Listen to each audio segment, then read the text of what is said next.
I'm 80 years old, and last Wednesday at 9 in the morning, 3 men showed up at my wrought iron gate thinking they were going to take everything I spent 6 decades building. Before I tell you how I buried them, I need you to understand something first. There is one move I made, one single decision, 6 months before they ever knocked on my door, that made me untouchable. I'll get to that, but if I give it to you now, you won't understand the weight of it. You won't understand why it matters. So you're going to sit here, and you're going to listen to an old woman who has been through the fire more times than you've had the courage to even look at a flame. I was on my Pilates reformer. My body was stretched, my mind was clear, and my blood pressure was the kind of number that makes my cardiologist smile.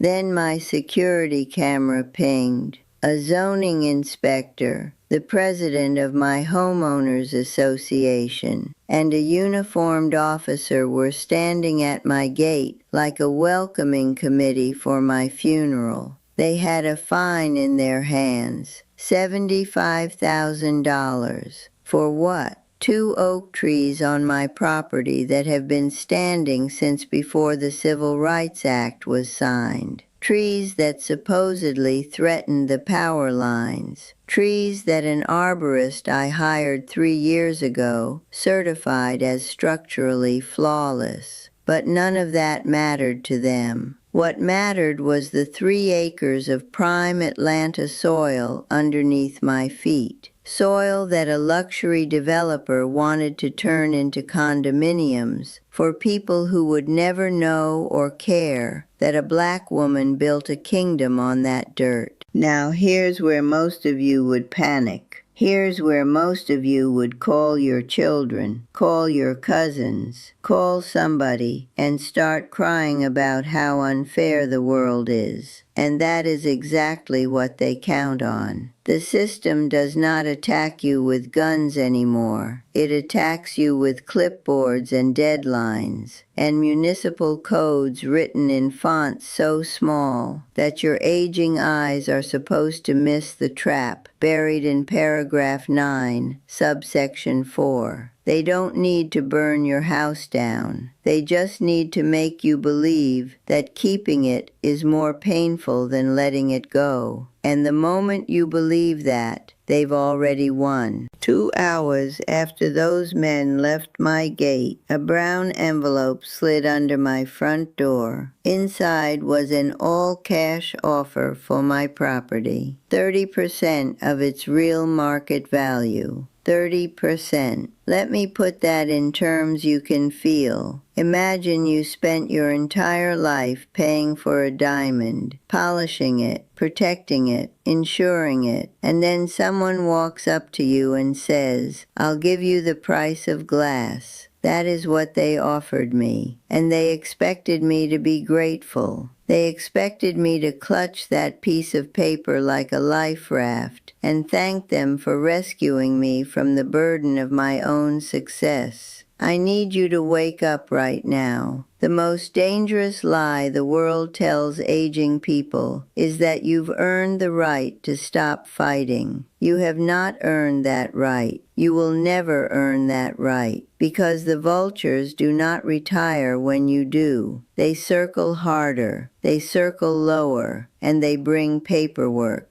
The fine and the offer were not separate events. They were 2 teeth of the same jaw. The man who signed that offer, a man named Elias Vance, 48 years old, white, polo shirts pressed so crisp they could cut you, was the same man who served as president of my HOA. He was also the silent majority partner of the development company that wanted my land. He used the homeowners association like a private militia. He weaponized zoning codes. He inflated fines. He terrorized elderly homeowners until they crumbled and sold at a fraction of what their properties were worth. Then he demolished their histories and poured concrete over the evidence. This was not incompetence. This was architecture, and I was supposed to be his next demolition project. But before I tell you how I dismantled his entire operation, you need to understand who else was in the room working against me. Because the enemy outside your gate is dangerous, but the enemy sitting at your kitchen table is lethal. My niece Sylvia is 60 years old. She runs a failing aesthetics clinic, drowning in debt she pretends doesn't exist.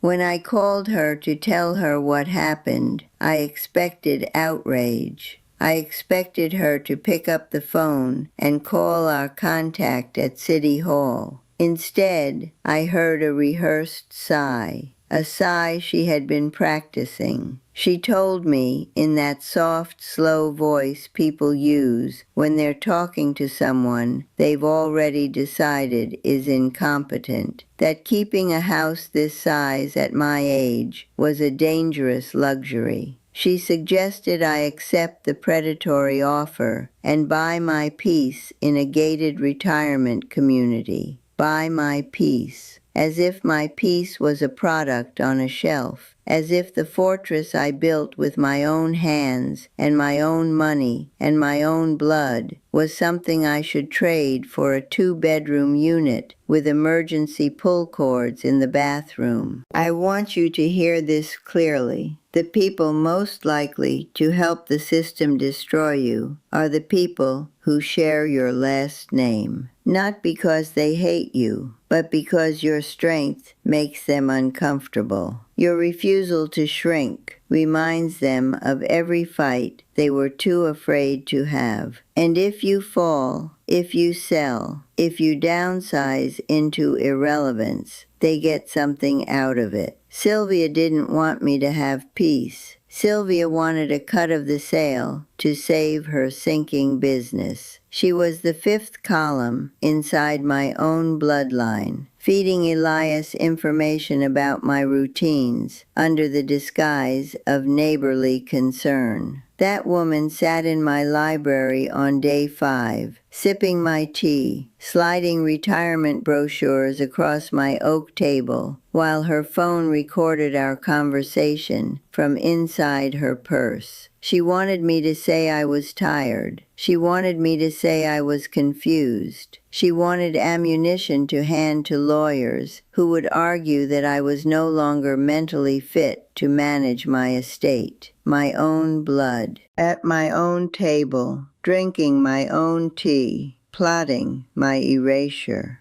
And then there was Inspector Miller, 55 years old, 2 divorces, drowning in alimony. He was Elias's attack dog. He signed fraudulent engineering and botanical reports without ever stepping foot on my property. His technical authority gave the whole scheme the official stamp of the state, a rubber stamp held by a desperate man who needed Elias's money more than he needed his integrity. If you're still watching this and you recognize any of these people in your own life, the bureaucrat who targets you, the family member who enables them, the smiling neighbor who profits from your disappearance, then type strength in the comments right now. Because what I'm about to teach you is not a feel-good lesson. It is a war manual. Day 1. When those 3 men stood at my gate, I did not raise my voice. I did not sign anything. I did not touch their pen. I put on silk gloves, picked up every document they handed me with covered fingers, turned my back, and locked my biometric gate while they stood on my sidewalk, talking to the air. The silk gloves were not dramatic flair. They were forensic discipline. I was not going to leave fingerprints on documents submitted under duress. Every movement I make has a reason. Every silence I hold has a function. That is what 80 years of surviving this country teaches you. You do not react. You record. You do not argue. You acquire evidence. Day 3. I activated my corporate intelligence firm, not a local private investigator with a camera and a coffee habit. A forensic accounting team out of New York that specializes in real estate fraud and municipal corruption. Within 48 hours, I had a report that mapped every shell company, every LLC, every offshore account that connected Elias Vance's HOA presidency to the development company harassing me. The paper trail was a spider web of laundered money and fraudulent municipal filings, and every strand led back to two names, Elias and Miller. Day 5. Sylvia came for tea. I let her sit. I let her talk. I let her slide those brochures across the table. I watched her purse sitting at an angle that was wrong for a woman who usually throws it on the floor. I knew the phone was recording, so I gave her nothing. I talked about the weather. I talked about my Pilates instructor. I talked about the hydrangeas blooming early this year. And when she left, frustrated and empty-handed, I noted every question she asked in a leather journal I've kept since 1972. I have 43 volumes. Every betrayal, every lie, every suspicious visit documented in my own handwriting. Handwriting holds up in court better than digital records. Remember that. Day 7. The monthly HOA meeting. 50 neighbors sitting in a community hall that smells like floor wax and suburban ambition. Elias stood at the front with a projector. He showed aerial photographs of my roof taken by drones that had no legal clearance to fly over my property. He called my home a degradation of neighborhood standards. He demanded an immediate vote to authorize the city to place a lien on my deed for the unpaid fine. He wanted to strangle my ownership with bureaucratic rope until I choked and signed that offer. Now I need to tell you something about the way this country treats a black woman who owns land.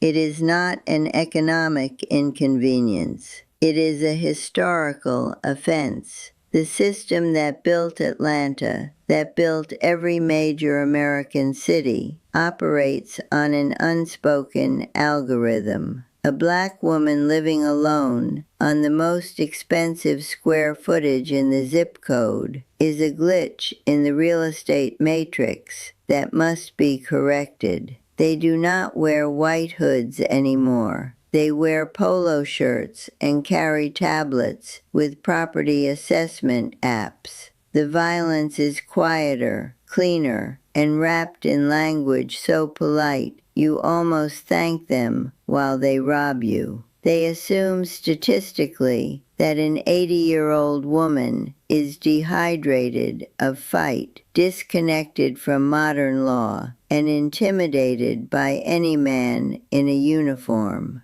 Elias and Miller operated with absolute certainty that my age made me a target who would choose flight over confrontation. They were wrong in a way that will cost them decades of their freedom. I stood up from the back row of that meeting. I removed my reading glasses. I walked to the microphone, and I said nothing for 12 seconds. I let the silence do what silence does. It terrifies people who expected noise. Then my corporate attorney from New York, who had been sitting in the last row, dressed like any other resident, stood up and began distributing a black folder to every council member. Inside each folder was the complete forensic documentation of the extortion scheme. bank statements showing bribes flowing from Elias's construction company to Miller's offshore accounts, fraudulent inspection reports with timestamps proving Miller was 2 states away on the dates he claimed to have inspected my property, corporate filings showing Elias as the hidden owner of the company trying to buy my land at a criminal discount. But I did not stop at criminal exposure. Humiliation without fortification is just entertainment.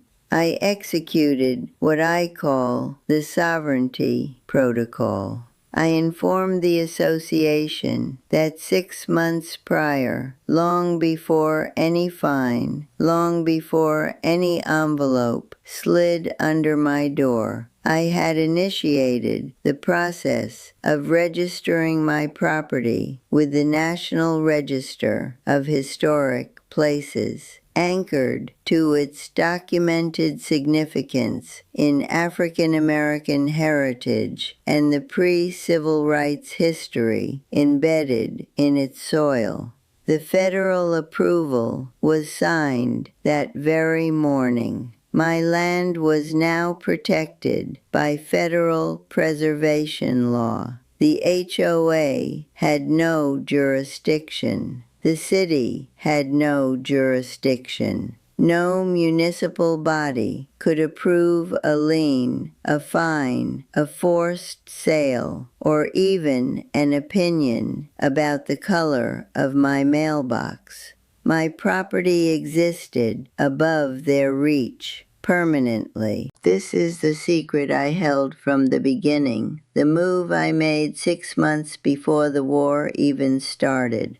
I did not wait for the attack to build my defense. I saw the attack coming the way you see weather forming on the horizon when you've lived long enough to read the sky. 3 years ago, Elias started buying adjacent lots. 2 years ago, he got elected to the HOA board unopposed. 1 year ago, Miller transferred into my district's zoning office. I watched the chess pieces move into position, and while they thought I was an old woman doing Pilates and pruning roses, I was quietly turning my home into a federal fortress they could never breach. Elias and Miller walked out of that meeting in handcuffs. Federal agents I had coordinated with through my legal team were waiting in the parking lot. Not local police who could be influenced, federal officers who answer to a court system that does not care about your polo shirt or your HOA title.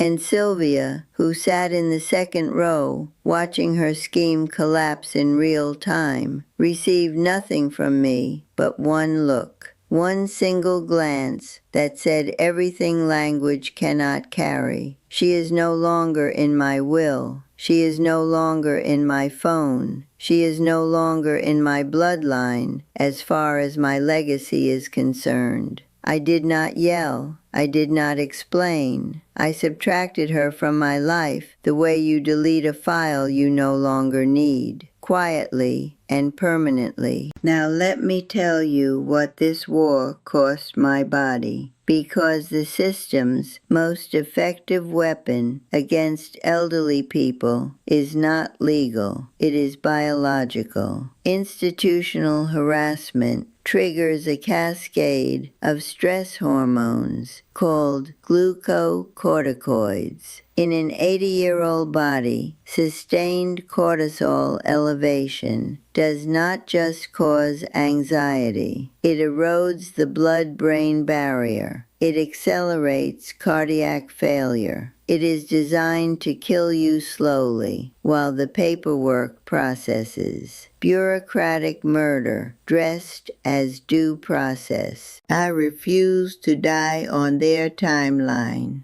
For years before this conflict, I built a biological defense system as deliberate as my legal one. I flood my system with purified ficitin and quercetin at laboratory-grade concentrations, senolytic compounds that hunt and destroy the senescent zombie cells that inflammation and chronic stress try to proliferate in aging tissue. While Elias was developing stomach ulcers in his federal holding cell, I was stabilizing my vagal tone through short-impact cryogenic exposure. 3 minutes in ice water at 4 degrees Celsius every morning, forcing the kind of extreme cerebral vasodilation that sharpens analytical processing and builds a neuroprotective shield around the brain tissue I need to read contracts and dismantle corruption. I purge heavy metals and environmental toxins through broken cell wall chlorella and organic cilantro tincture, keeping my pineal gland decalcified and my strategic clarity at the level where I can sit across from a federal prosecutor and remember every date, every dollar amount, every name without looking at a single note.